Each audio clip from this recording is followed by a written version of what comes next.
Hello and welcome to WorldCanvass from International Programs at the University of Iowa. I'm Joan Kerr and we're coming to you from the Senate Chamber of the Old Capitol Museum on the Central Campus. The focus of this WorldCanvass series is the language of the brain. And in this segment, we're going to take a look at the aging mind and brain with two faculty members who are part of the UI's Aging Mind and Brain Initiative. Next to me is Bernd Fritsch from the University of Iowa Department of Biology, who is also the director of the Aging Mind and Brain Initiative. Thank you, Bernd, for being here.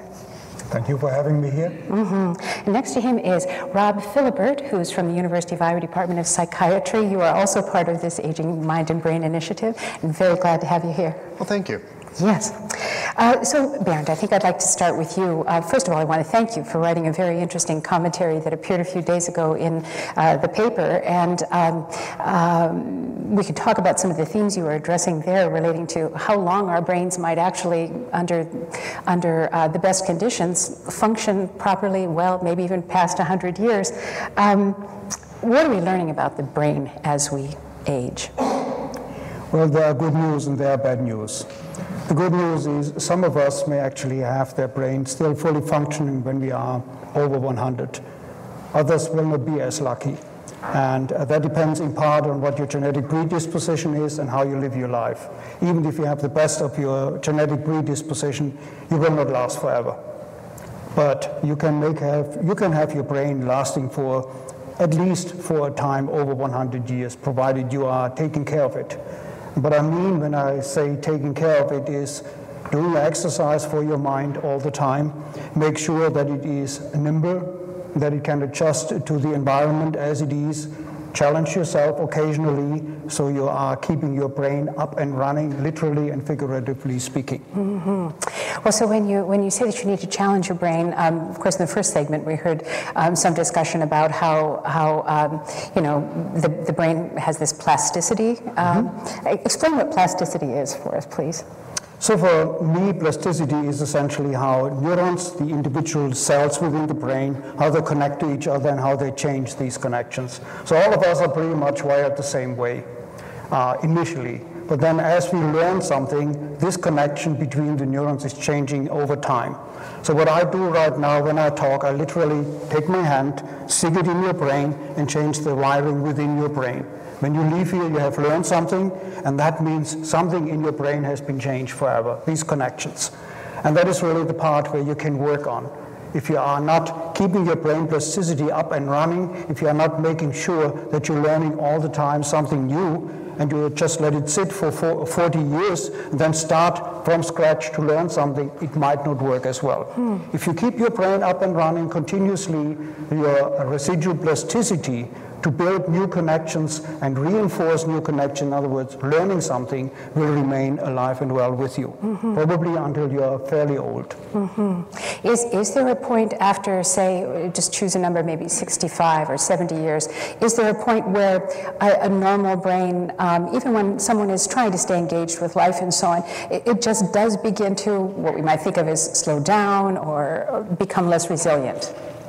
Yes. There is something along that line, but what happens is you can really build on keeping it up and running for a long time, provided you're doing all these necessary exercises to keep your learning up. So think about it the following way. As we age, there are two things that are happening. A number of the cells you have in your brain will be less. You are losing of the 80 billion neurons we all started with, you're ending up having fewer. Well, 80 billion is a huge number. So keep in mind that each one of these cells has on the average about 1,000 connections. Even if you lose, say, 10 billion neurons and maybe 100 connections per neuron, you still have enough residual capacity, provided you're keeping it alive and well and able to respond plastically to whatever new learning you want to do. Something, for example, is if you are age 65, start to challenge your brain and learning a new language. I can now switch to German or French, speak any one of the three languages I can, and then we can see how you can function along that line.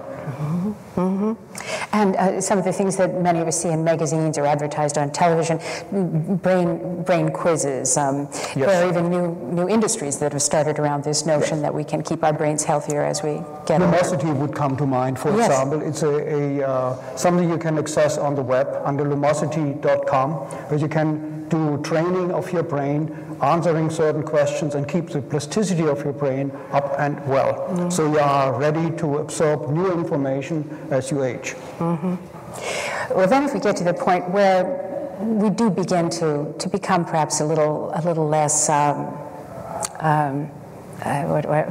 what's the right word to use here? We begin to lose perhaps a little bit of that quick response, or we can't remember some of the things that we thought we always knew. When that begins to happen, and it's not yet diagnosed as something that might be as drastic as Alzheimer's disease, what some of us would call normal aging, and you just begin to forget a few things. Is there such a thing as normal aging, and should we assume that we will forget some of what we once knew?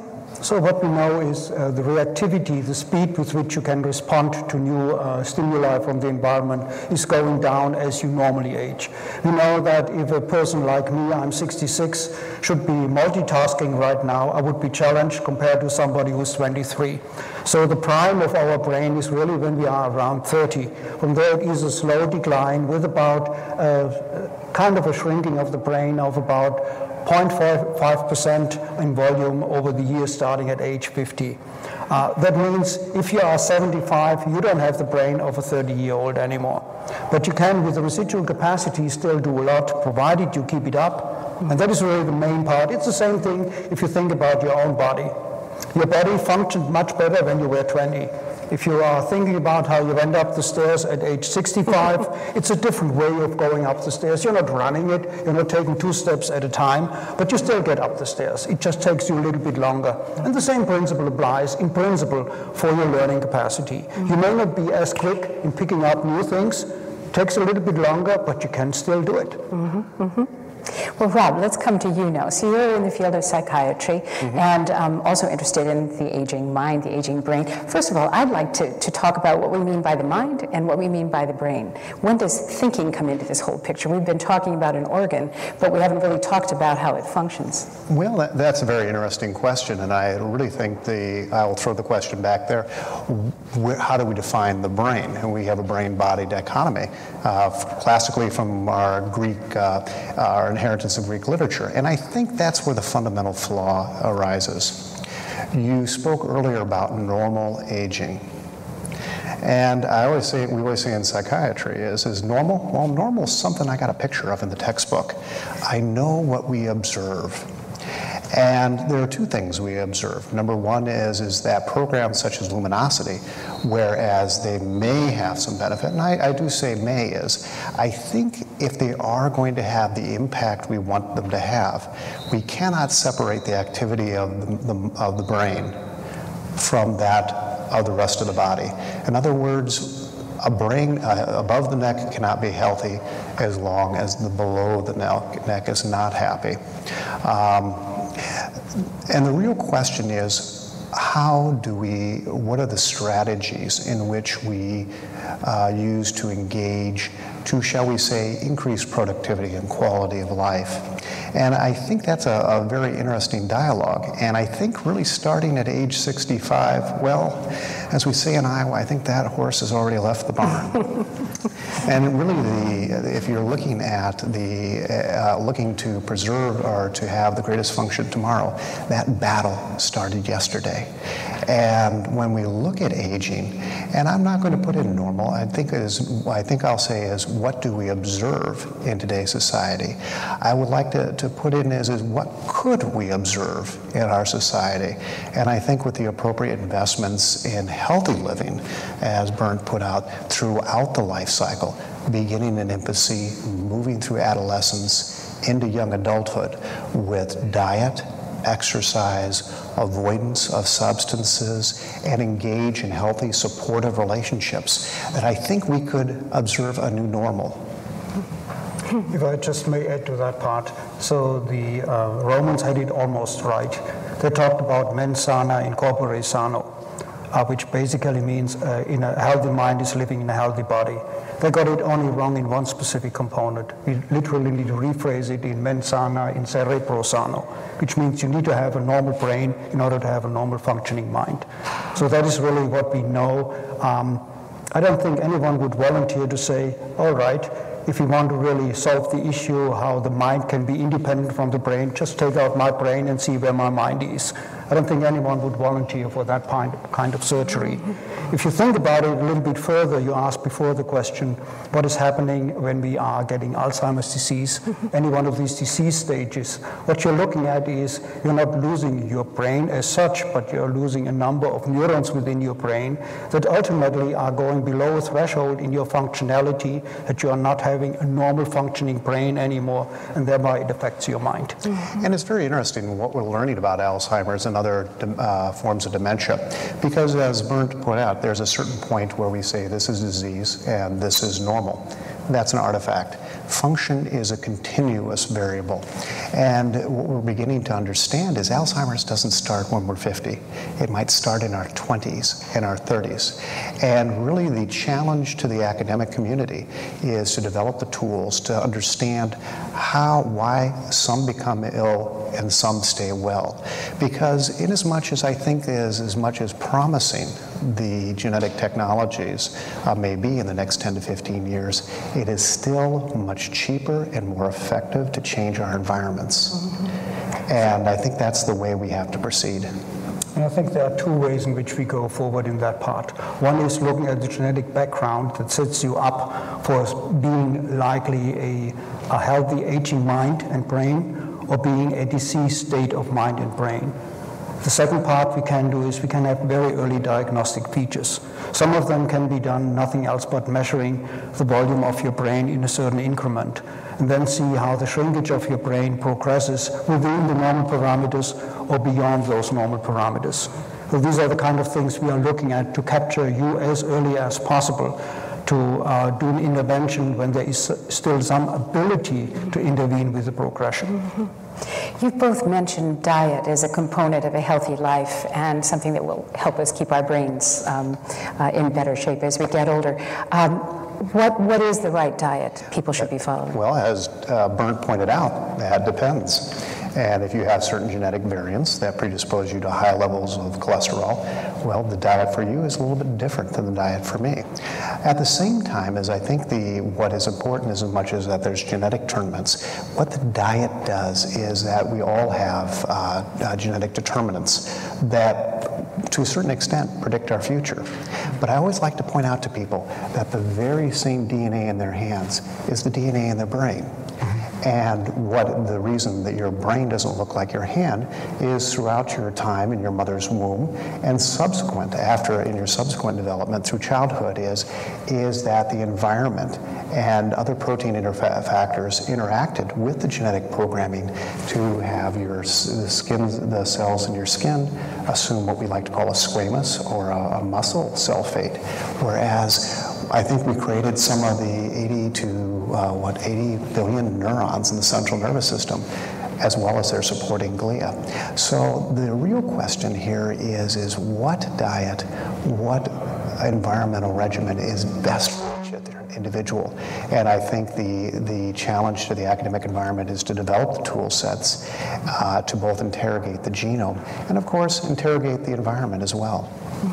So one of the things many people may have heard about is that there are certain drugs out there which you can take to delay onset of aging. One of the drugs is, in particular when you like red wine, is resveratrol. So the idea would be you drink your glass of red wine and you live for 120 years. That is not as simple as such. Resveratrol in wine is just not enough to really prolong your longevity. And in addition, if you really look at when it really works is you need to eat a very fatty diet, something I wouldn't recommend to begin with. So if you do an animal test system, you can see longevity of resveratrol is directly tied into the diet you are living on. High fat, it helps. Low fat, it doesn't. Since high fat diet would anyway cause other problems with you, obesity and what comes with that part, definitely is not a recommended way to go and simply eat more fatty diet in order to have a reason to take resveratrol and drink more red wine. I wouldn't recommend that as a strategy. Now, since you talk about diet, one of the things we learned over the last 10 years is one of the things people don't like to know is if you don't eat occasionally, i.e. going to what we call caloric restriction, you can actually rejuvenate to a certain extent your body and your mind.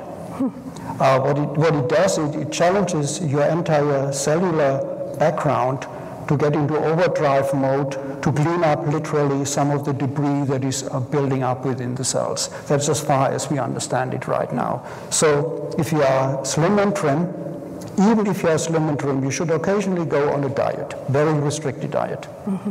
And would that be a 24-hour period of no caloric intake, or you think 2 days a week, or? There are different tests that have been done. Some of the tests show if you are continuously on a restricted diet, you can increase quite a bit your life expectancy. Others show even if you do it only twice a week, you can already have an impact. But the verdict is still out. What is the minimal essential component you need to do? In other words, how often per week you need to go on a diet. I, for example, don't eat during the day. Nothing. So that's my permanent way of living. And it's doing pretty well for me. Well, you know, I would point out so far in neurology. And I too, like most university faculty, don't have time to eat lunch. But no, I think the real question about the best way to proceed on diets is, and I think you have to have a healthy sense of skepticism. And I think the American public has really been burnt by excessive claims in the literature, you know, for instance, this diet versus that diet. And I think this reiterates the need for involvement in the public in research, such as, you know, the effects of diet on longevity, function, cardiovascular health, because, you know, in all honesty, we really don't know with the degree of certainty that we would like to when we make recommendations to people. When people come to the University of Iowa, they expect only the highest standards from us.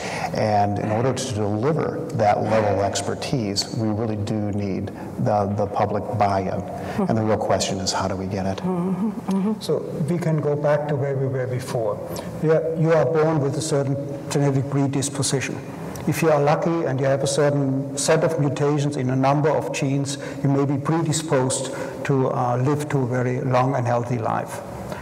However, how your diet is interfering with those different genes, that part we don't really fully understand. We know these two components, your predisposition and your diet, are interacting with each other and are compounding each other over your entire life. We can tell exactly what are things you shouldn't do. If you are a chain smoker, you know exactly what you're doing to yourself. If you're drinking every day a bottle of whiskey, you know what you're doing to yourself. Well, these are the easy parts. But then we go into the area how to live a healthy life. That is not as clear because we don't know exactly how the 20,000 genes you carry with you that are driving the normal metabolism of your cells are interacting with your diet subroutine. Okay, so we can pick bits and pieces and correlate them on specific genetic backgrounds with the outcome, but we can't really go into the generalization yet. We just don't have enough data. Yeah. And, you know, and the thing is and I think at the same time as we don't know, I think it's important to emphasize what we do know. And the key thing is that moderate exercise each week, about 150 minutes, try to get the pulse up to above 160, and that's, of course, once you become acculturated to it. I wouldn't recommend doing it right off the bat. And I would sit there and try to accommodate the standards of, you know, fruits and vegetables and a restriction on the amount of fatty meats in your diet. But it's always important to remember is, you know, over the course of time, we've evolved along with our diets. And I doubt that any radical departures are going to give us the benefits that we are so hoping for. But so I would sit there and say is try to keep it simple, try to keep it doable, and try to make it so that you enjoy it. Because remember, this is your life, and there's an old saying about the American Heart Association diet. Oh, you may not live 5 years longer, but it'll sure feel that way. And I think quality of life and the way we attack healthcare is important. So if we notice a parent who seems to be, perhaps somewhat disoriented in a way that we don't remember them being 5 years before. We might assume that that's because of advancing age. At what point do you need to go to a doctor? And I mean, obviously, if you think the person is in danger, or they might harm themselves, or they've fallen down or something, you clearly go to a doctor. But if you just notice changes in an older person in your family, and you're curious about what's going on, at what stage would a doctor be able to actually help you pinpoint something like dementia? Well, I think the first thing, what is the first step in any time you are worried about someone? And I think the first thing is to engage with that person. I always like to tell people is that generally the cause of people's abnormal behavior is not psychosis. It's just something's going on in their lives that we quite are not grasping right now, and a simple conversation will answer most of our questions. And I think, like most illnesses, they're best addressed in the context of family and community. And so if you have access to a physician, great. If you have access to a nurse or allied health professional, great. Psychologist, wonderful. But I think the key thing here is before you drag someone in for something that is very challenging to our sense of self, is that engage, strengthen the relationship so that individual knows that you are invested in their well-being, and then engage in dialogue with a third party. I mean, the one thing we know of, if you are age 60 and you forget the name of somebody, that is not equal to you have Alzheimer's in a progressive state. There is a natural part of that you are not as good as you were before to memorize everything. Where the threshold is, that will largely depend on how fast your memory declines. If you see a natural decline, then you wouldn't even notice that your mother, for example, is not as well as she used to be able to remember what happens. If you see an immediate change that is within a few weeks, at that point in time, alarm signs should come off. But if it's a gradual change which you hardly perceive, that could be just normal aging. And the things that you really should look for when you're scanning for people's, if you're suspicious of dementia, the first thing you should always assess is orientation. In other words, does the person know exactly the context where they're at? Not only at the University of Iowa, but they're in the old Senate chambers. Do they have a grasp of the date? In other words, and give them plus or minus 2 days. And of course, one has to know one's personal characteristics. And more importantly is it fluctuating throughout the day? Those are the two or three of the more important sets of questions. But once again, I always like to say is check, recheck, and remember, many things that maybe appear to be Alzheimer's could just be the influence of an over-the-counter medication. So not all that seems is all that always that alarming. Right. Let me give you a better example for how the graduality could affect you. Let's go to a sensory system, hearing. As we age, we are losing our sense of hearing, but we don't losing it in such a way that it just goes away. It's a gradual loss. It's a gradual loss where you start out that the high frequency end is going away. You still have normal conversational ability, but the higher frequency is going. And that is slowly but surely reaching the lower frequency end until you are hard of hearing. It's a gradual process. What it typically tells you is what happens in the ear, that you lose the sensory cells that are converting sound into electric signal that your brain can understand. A similar thing happens, if you wish, in your brain. So it's a gradual decline in overall capacity, but you're not losing everything in one go, unless it is pathological. Well, as we wrap up here, I mentioned that both of you are part of this cluster of researchers, scholars, academics at the University of Iowa who are part of the Aging Mind and Brain Initiative. What is your overall goal, like getting together this multidisciplinary group? So what we try to do is finding new innovative ways how to do an early diagnosis for early prevention of onset of aging mind, so we can have if you wish, a long-running, full-functioning brain until you are at the age of 70, 75. That would be the long-term goal. If you think about it, what will happen in the next 25 years in the state of Iowa and nationwide, people of my age class, I'm part of the baby boomers, will be reaching the stage of 65 plus plus. At that point in time, all of the things we have not done right in our past will come back and hit us. We try to be ahead of that wave of people who are coming in and didn't do the right thing in the right genetic background to their mind and body to be functional until old age. That's really what we try to accomplish. Wow. Well, like I said, as in my portion of the venture, my laboratory is involved in making molecular tools to better detect some of these aspects of the environment in which we can prevent the onset of, shall we say, premature aging. And I think the most importantly is that there's a lot of other nice pieces that the university is assembling, and I think the public would enjoy looking at the AMB website that's hosted by the University of Iowa and see not only what we're doing here, but also how they could join us. Yeah, wonderful. Well, gosh, thank you. This has been so interesting, Dr. Bernd Fritsch and Dr. Rob Philibert. Thank you both so much. And you've been listening to a discussion of the aging mind and brain, and this is WorldCanvass. This is part 3 of a 4-part series on the language of the brain, and I'm very happy you could join us for this. All of the series will be available on YouTube, iTunes, UITV, and the International Programs website, international.uiowa.edu. I'm Joan Kerr. Thank you very much, and we'll see you next time. Good night.